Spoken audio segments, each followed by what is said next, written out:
안녕하세요. 책 읽어주는 그녀, 라라입니다. 제가 오늘 소개해드릴 책은 아비투스입니다.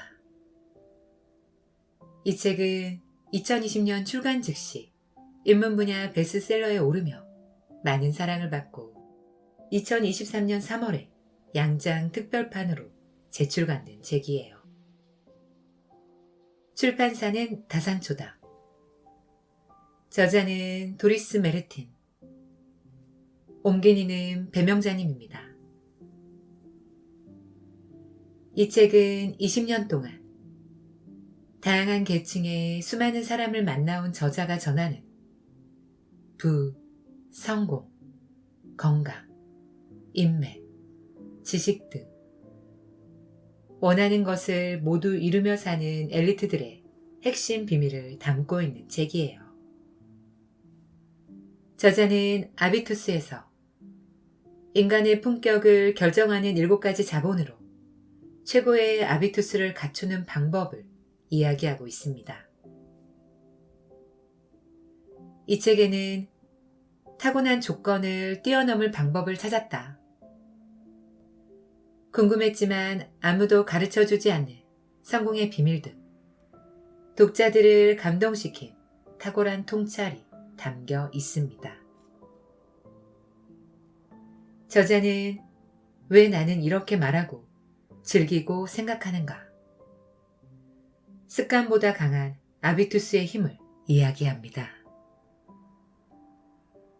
저자는 이 책을 통해 많은 독자들이 습관보다 강한 아비투스의 진짜 힘을 깨닫고 나를 나로 만드는 많은 것들을 재구성하기 위해 노력한다면 삶의 모든 영역에서 보다 만족하는 삶을 살게 될 것이라고 말하고 있습니다.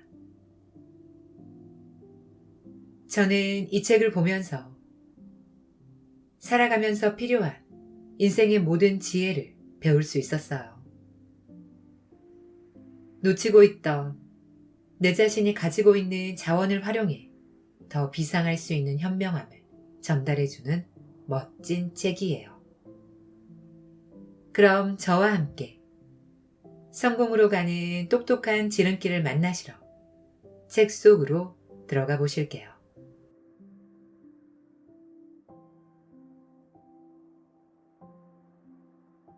타고난 계층을 바꾸는 유일한 힘. 아비투스란 세상을 살아가는 방식과 태도다. 모든 사람에게는 아비투스가 있고 최초의 아비투스는 가족을 통해 습득한다. 타고난 사회 계층이 의식도 못하는 사이에 나의 가치관과 취향까지 만드는 것이다. 예를 들어 부유한 교수의 아이는 자신이 고가의 브랜드를 선호하고 클래식 음악과 문학에 정통한 것을 당연하게 여긴다. 반면 가난한 계약직 직원의 아이는 티셔츠 한 장에 1만 원 이상 쓰는 것을 돈 아깝다고 생각하고 오페라 하우스 내부에는 관심도 없다. 하지만 아이들은 언젠가 어른이 된다. 부모를 뛰어넘어 자신이 물려받은 위치보다 더 높이 오를 수 있다. 빈곤층에서 벗어나 중산층까지 또는 중산층에서 최상층까지 올라갈 수도 있다. 다만 그러려면 타고난 아비투스를 바꿔야 한다. 최상층이 되고 싶다면 최상층의 아비투스를 갖춰야 한다. 아비투스는 결코 돈으로만 이루어지지 않는다. 내가 만나는 모든 사람, 내가 즐기는 모든 것, 내가 해내는 모든 과제가 나의 계층을 드러낸다. 나는 이 책에서 최하층과 최상층의 아비투스는 어떻게 다른지 분석하고 인간의 품격을 이루는 심리, 문화, 지식, 경제, 신체, 언어, 사회 자본을 활용해 최고의 아비투스를 구축하는 방법을 알려주고자 했다. 고상한 아비투스는 저절로 생기지 않는다. 실현하고 싶다면 뭔가를 해야 한다. 할 수 있는 일은 무한하다. 낯설게 느껴지는 세계에 열린 마음으로 뛰어들어라. 부러울 만큼 여유로워 보이는 사람들을 롤모델로 삼자. 현대 미술을 전혀 이해하지 못하더라도 일단 전시회에 가자. 생각만 해도 긴장이 되더라도 새로운 초대나 업무를 수락하자. 언뜻 낯설게 느껴지는 주제와 아이디어에 호기심을 가지자. 교양 있는 사람들과 멋진 일들을 자주 경험할수록 당신의 지각 능력이 확장된다. 그리고 그 경험이 당신을 당당함과 자신감에 한 걸음씩 더 가까이 데려갈 것이다. 당연히 나는 이러한 계층 사회가 불공정하다고 생각한다. 아마 당신도 같은 생각일 것이다. 그러나 한국에서든 독일에서든 사회가 변하기를 기다리는 것은 도움이 되지 않는다. 그래서 당신에게 권한다. 지금 당장 더 당당한 아비투스를 기르기를. 일단 시작하면 모든 상황에서 자신감과 여유를 더 많이 느낄 수 있을 뿐 아니라 여러 흥미로운 경험을 통해 삶이 더욱 풍성해질 것이다. 고상한 아비투스를 갖지 못한 채 더 높은 곳에 오르면 금세 길을 잃은 기분이 든다. 위, 아래, 중간. 어디든 비슷한 사람들끼리 가장 잘 어울리기 때문이다. 비슷한 경험을 가진 사람들은 본능적으로 서로를 믿고 더 쉽게 협력한다. 당신은 당신의 아비투스에 만족하는가? 지금 있는 자리가 당신의 최선이라고 생각하는가? 그게 아니라면 내가 가진 모든 것을 자본으로 활용하는 새로운 인생 전략을 세워보자. 당신을 새로운 차원으로 끌어올릴 아비투스를 기대한다.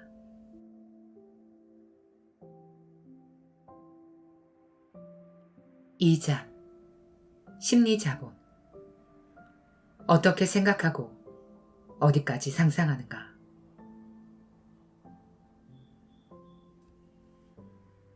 누군가에 대해 그 사람은 급이 다르다라고 말할 때 돈과 외모 혹은 출신 배경을 뜻하는 경우는 극히 드물다. 보통 급이란 그 인물의 마음의 크기, 즉 그릇을 가리킨다.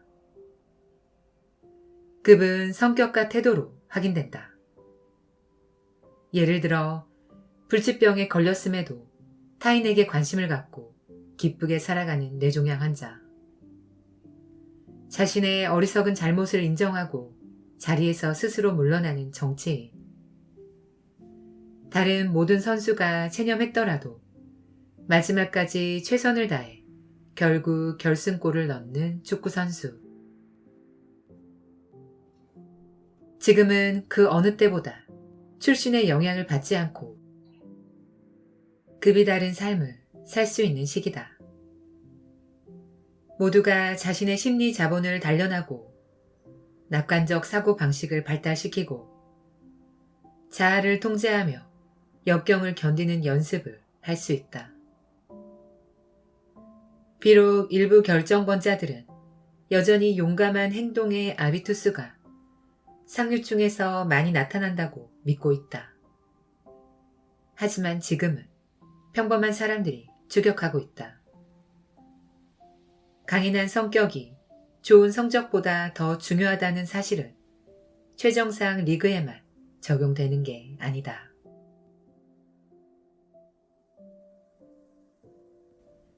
늘 같은 곳에 머물지 마라. 오페라, 스마트홈, 현대예술, 혹은 비건에 대해 말하면 그쪽 분야는 잘 모릅니다. 혹은 그런 걸 어디에다 쓰죠? 등의 반응을 자주 접한다. 이런 반응에 보통 주위 사람들은 주제를 바꾸거나 자리를 뜬다. 차이콥스키 음악에서 아무것도 느끼지 못하고 탈리스커 25년산 위스키를 대수롭지 않게 여기는 건 괜찮다. 어차피 모두 다른 영향과 가치관 속에서 성장하고 다른 아비투스를 갖는다. 하지만 모든 아비투스가 똑같은 가치를 인정받는 건 아니다. 모든 아비투스가 최정상으로 도약하기 위한 이상적인 전제 조건은 아니다. 그러나 누구나 최정상으로 도약할 수 있다. 어떤 아비투스도 돌에 새겨지지 않았다. 학습한 것을 끈질기게 고집하지 않는 한, 그리고 늘 하던 대로 하는 것 말고는 아무것도 상상할 수 없는 경우가 아니라면 말이다. 미국의 심리학자 캐럴 드웩은 한계를 긋는 태도를 고정 마인드셋이라고 불렀다. 고정 마인드셋을 가진 사람은 나는 원래 수학을 못해 라고 확신하는 고집스러운 어린아이와 같다. 인간은 선천적으로 특정 능력을 타고나며 그 능력은 살면서 거의 변하지 않는다고 믿는다. 오늘 무엇을 하든 상관없이 내일도 오늘과 똑같은 사람으로 살 거라고 믿는 것이다. 나는 언어 재능을 타고났고 손재주가 없고 휴가지로는 코르시카 섬이 가장 아름답다고 생각한다. 이런 보수적인 태도는 모든 계급에 다 있다. 고정 마인드셋에는 장점이 있다. 심리학자 가나자와 사토시의 연구에 따르면 가정에서 배운 틀을 고집스럽게 유지하는 사람들은 새로운 길을 과감하게 가는 사람들보다 평균적으로 IQ가 약간 낮다. 그 대신 더 만족스럽게 살고 가족과 친구를 더 많이 돌보고 더 많이 번다. 오스트리아 기자 에리 코키나의 말처럼 모두가 말갈량이 삐삐일 필요는 없다. 아니카와 토미도 삐삐만큼 중요하다. 아니카들이 계속해서 현상 유지를 해줘야 삐삐도 있을 수 있다. 최정상 리그에서는 고정 마인드셋을 가진 사람이 환영받는다. 전통과 관습이 소유를 보존하는 안전한 길이기 때문이다. 그러나 우선 위로 올라가야 한다면 상승 기류를 형성하는 성장 마인드셋이 필요하다. 특히 젊은 세대는 학습, 자기 최적화, 한계 극복을 중시한다. 그들의 자아상은 자신의 성장 가능성을 바탕으로 한다. 오늘 우리가 경험하고 배우고 듣고 행하는 것이 내일의 우리를 만든다. 우리를 둘러싼 모든 것이 장기적으로 우리의 존재에 각인된다. 모든 흥미로운 만남, 여행, 팟캐스트, 지나온 발걸음으로 우리는 새로운 문화, 사회, 신체 자본을 쌓는다.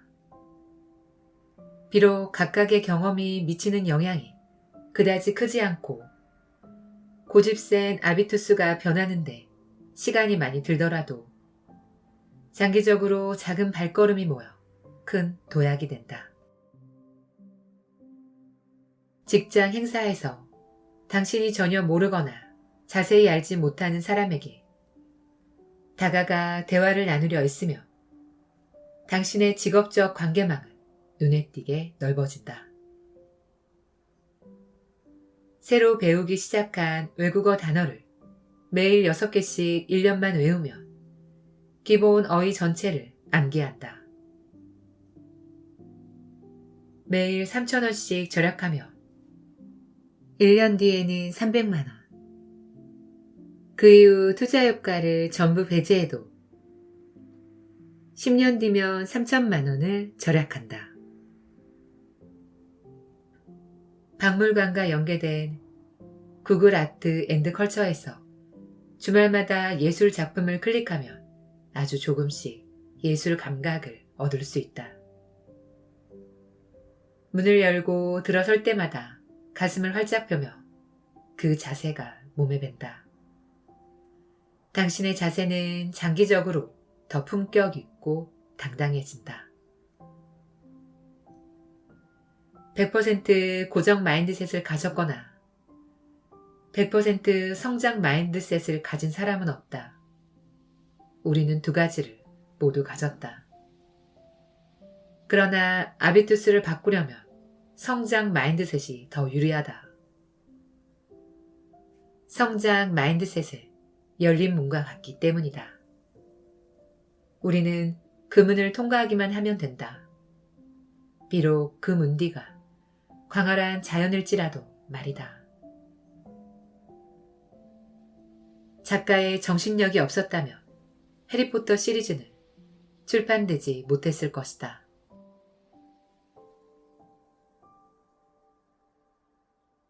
조앤 롤링은 한 권을 쓰는 동안 어머니를 잃었고 결혼 생활이 파국에 이르러 홀로 아이를 키우며 실업급여로 생계를 꾸려야 했다. 모든 역경에도 불구하고 드디어 첫 세 장을 써냈다. 하지만 롤링은 출판사 12곳에서 거절의 답을 들었다. 부사가 너무 많다. 너무 고루하다. 너무 길다. 마침내 브룸즈버리 출판사가 책을 출간하기로 했다. 하지만 출판사는 이런 아동 문학으로는 돈을 벌기 어려울 테니 안정적인 직업을 찾는 게 좋겠다고 충고했다. 롤링은 이 충고를 무시하고 계속 주제, 캐릭터, 문체를 더 세부적으로 다듬었고 결국 아동 문학으로 수십억 달러를 벌어들인 최초의 여성 작가가 되었다. 성장 마인드셋을 가진 사람은 결단력과 열정적 노동이 성공의 바탕이라고 믿는다. 이런 정신적 자세는 성장과 발달을 가능하게 한다. 그와 달리 고정 마인드셋은 제한적이다. 우리를 옛날부터 늘 있던 곳에 붙잡아둔다. 목표를 이미 성취했다면 그것을 유지하는 건 의미가 있다.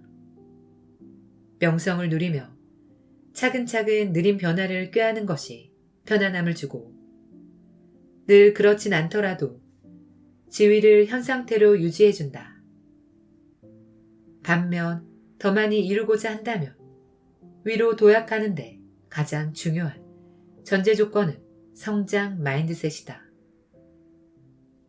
위대한 인물들은 이미 성공의 정점에 도달했더라도 끊임없이 성장 아비투스를 관리한다.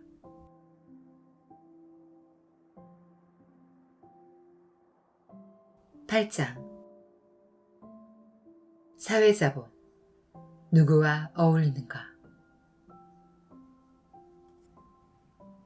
주변 사람이 당신을 완성한다.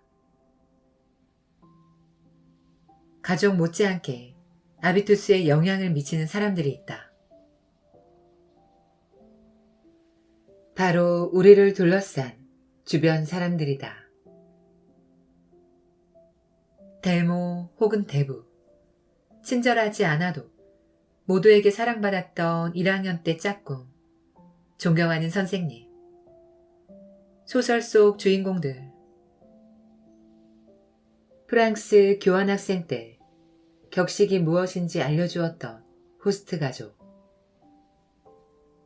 매주 뮤지컬을 함께 봤던 대학 시절 애인, 셰어하우스의 하우스메이트들, 배우자, 시댁이나 처가, 이웃, 아이 학교의 다른 학부모들, 다양한 요구를 가진 고객들 등등 모두가 우리의 아비투스에 흔적을 남긴다.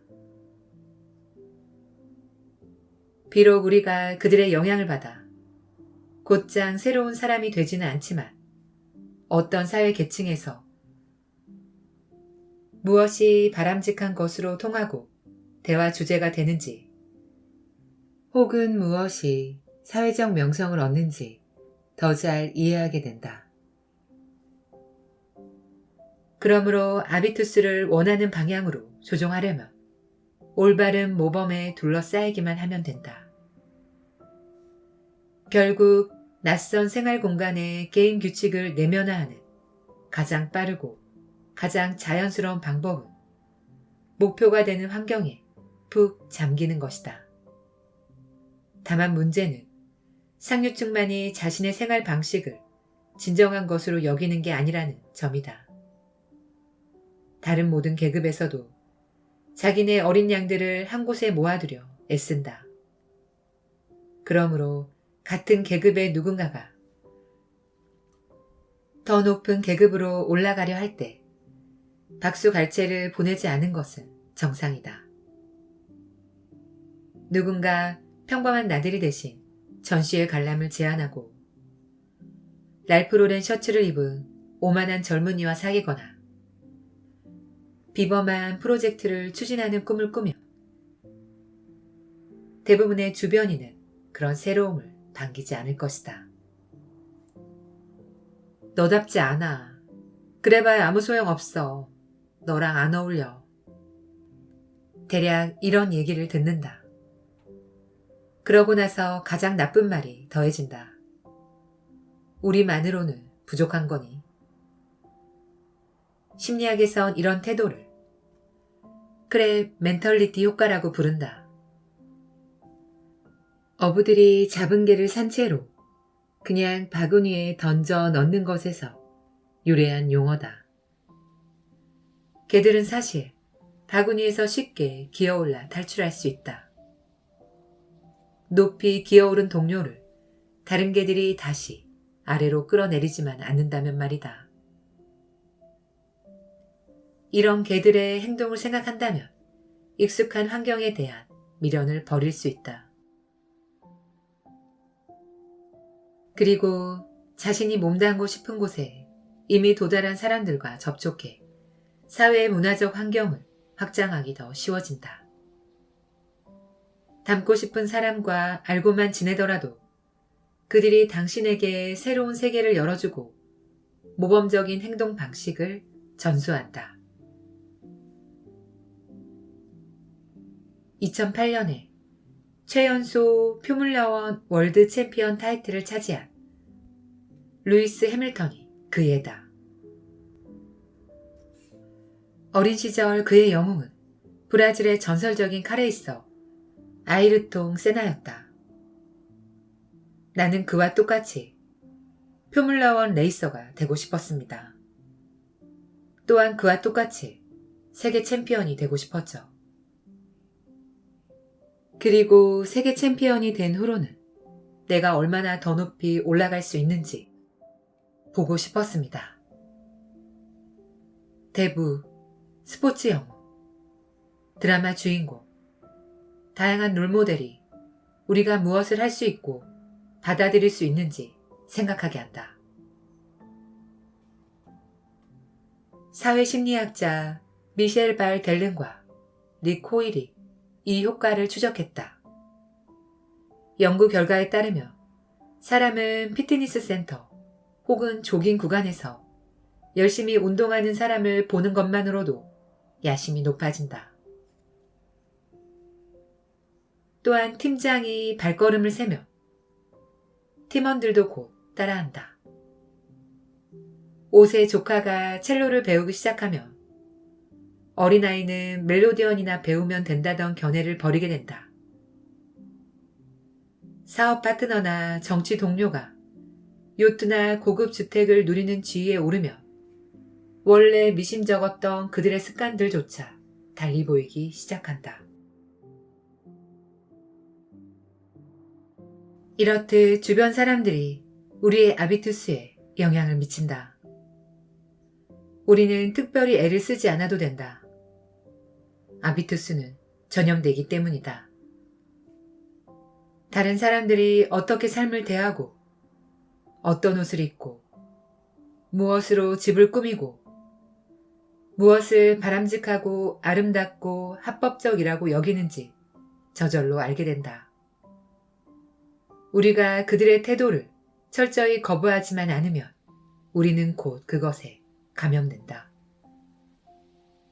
우리는 어린아이처럼 모범을 보고 조금씩 배워간다. 우리는 모방을 통해 우리의 롤모델과 조금씩 닮아간다. 주변의 행동을 몸으로 흉내내지 않고 뇌에 등록만 해도 이런 행동을 담당하는 뉴런이 활성화된다. 자연은 이런 모방을 통해 사회적 응징력을 보장한다. 사람들은 아비투스가 비슷할수록 서로에게 감정이입을 더 많이 한다. 또한 서로 이해하며 더 잘 지낸다. 사회적 지위가 높은 사람에게 접근하여 의식적으로 모방한다고 해서 이 과정이 더 빨리 진행되는 건 아니다. 오히려 반대일 수 있다. 노골적인 지위 상징이나 과한 표현 방식 같은 이른바 과잉 적응은 금방 들통나게 된다. 그러므로 영감을 주는 환경에 머물면서 그곳의 일반적인 관습과 의견을 같이 판단 없이 흡수하는 것이면 충분하다.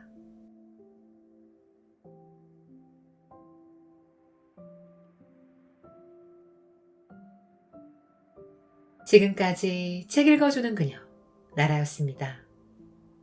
오늘도 끝까지 들어주셔서 감사드려요. 너무 감사하게도 제 채널의 구독자분들이 400명을 넘게 되었어요. 많이 부족하고 지칠 때도 있었지만 소중한 댓글과 응원으로 한 계단씩 성장할 수 있었습니다. 진심으로 가슴 깊이 감사드리고 있습니다. 저는 항상 여러분을 응원합니다. 아시죠? 사랑합니다.